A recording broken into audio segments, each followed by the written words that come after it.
delicious day here in the Let's Make Food from Food kitchen, and today I'm making a ham and cheese quiche.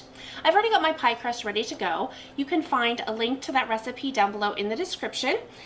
Just omit the sugar on this one because that recipe is more for a sweet dish and we're making a savory.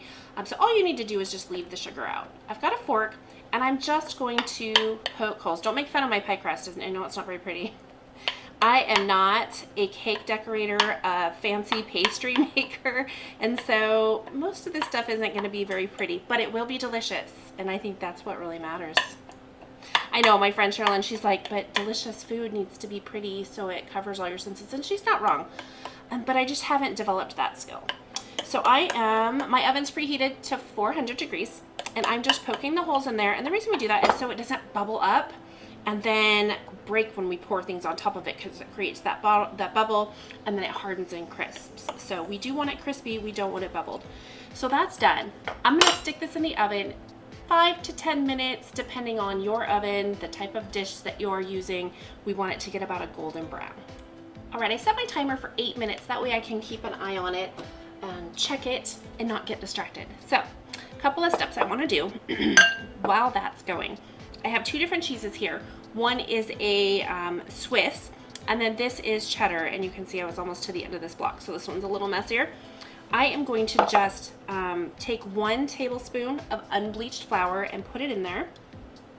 And then I'm gonna take my cheddar cheese, and this is sharp cheddar.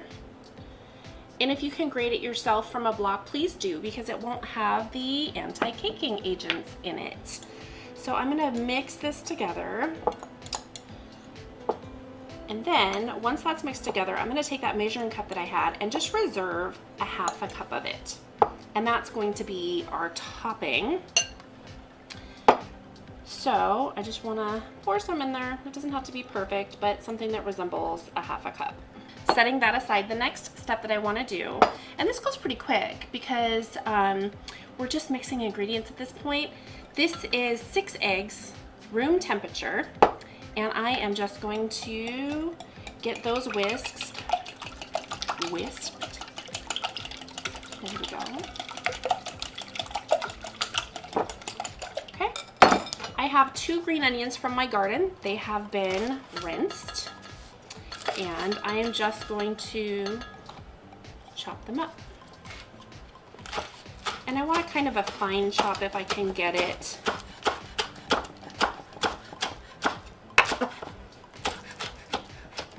Chopping off my fingertips. It's all fun and games till somebody chops off a fingertip and then, well, we're going to the hospital. You could use chives too if you happen to have chives and you don't have green onions. That's a fine substitute. Okay, so the next thing I want to do is just, oops, that one didn't get totally separated. I'm going to put those in there, and I'm going to use the back of my knife so I don't dull it any more than what normal use would do. And just get those in my bowl with my eggs. I have another tablespoon of unbleached flour and a 1/4 teaspoon of salt. I used pink Himalayan salt there. The last thing I have to whisk together is my half and half. It is 1 cup of half and half, and you could use milk. I like half and half because I like my quiche to be thick and creamy. And you can even use heavy cream. Just whisk it all together. All right, and then the next thing I'm gonna do is I'm gonna take a half a cup of diced ham.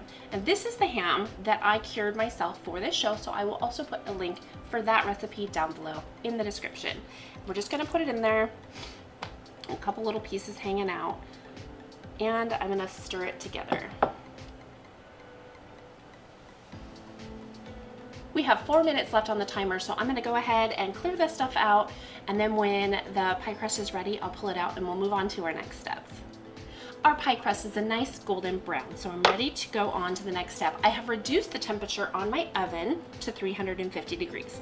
So the next thing I want to do is take our cheese blend with our flour in it and just put it in the bottom of our pie crust.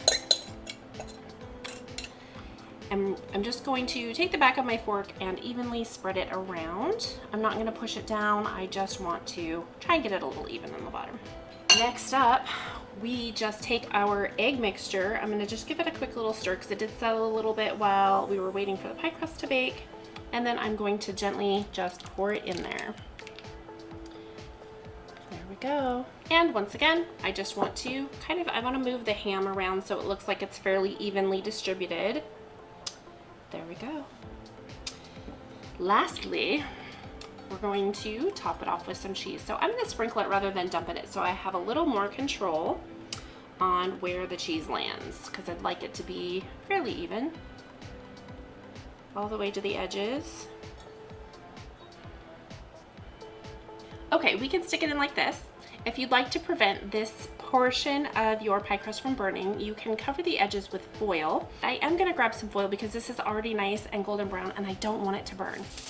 Okay, I've got 3 little sheets just like this, and all I wanna do is just put it around the edges. I don't wanna cover the center of the pie. I want that to have freedom to bake. I just don't want the crust to burn.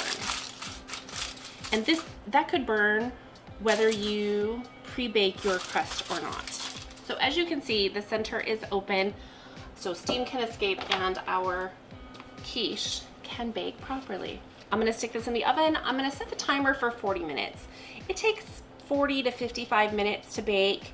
So I'm gonna stick it in, set my timer for 40 minutes, and that's when I'll check it and see if it needs to cook longer or not.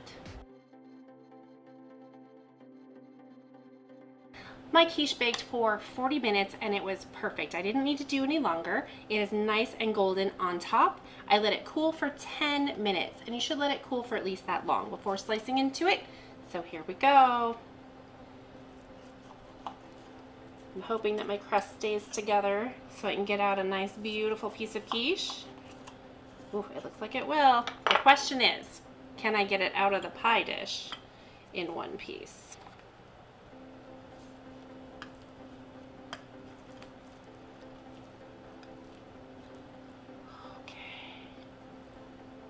Look at this, you guys.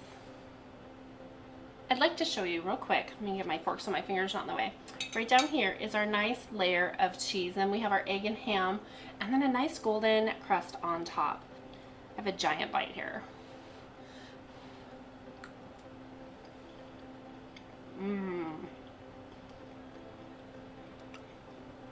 That is delicious. Creamy. The ham is, I don't even know how to describe it because it's not a store-bought ham. It's ham that I made here. So it's not overly salty. The texture is not weird. It's just delicious. I hope you've enjoyed my version of a ham and cheese quiche. From my kitchen to yours, let's make food from food. That's one boy.